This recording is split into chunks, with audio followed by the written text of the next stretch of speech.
нар kadın temsili, kipariz o erkek temsili. Ama doğrusunu айтсам, işte tap o kadar terin ona bakmak gerek mi? O dülberlik için netleydi. Насколько я вообще позволяю себе интересоваться этим по времени, насколько знаю, кипарис это символизирует мужское начало, мужчину.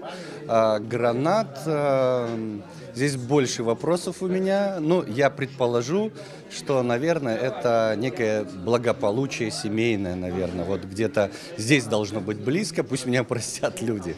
Но символ граната — это плод. Его по-разному расшифровывают. Вообще плод считают и женским элементом, знаком как бы плодородия. В то же время его считают гранат элементом семьи. А кипарис в нашем орнаменте его тоже интерпретируют, ну не интерпретируют, а он считается мужским элементом.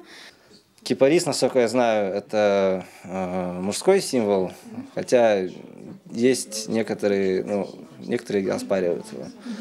А вот в плане граната, я уже не помню сейчас. Ну, гранат — это символ богатства, это символ плодородия, плодовитости, а вот кипарис — это спорный знак. Ранее это утверждалось, что это мужской символ, некоторые специалисты утверждают, что это женский, поэтому наша задача как раз-таки выяснить, что же это. И какие Гранат в традиционном понимании означает достаток и благополучие семьи, плодородие в целом вообще как символ.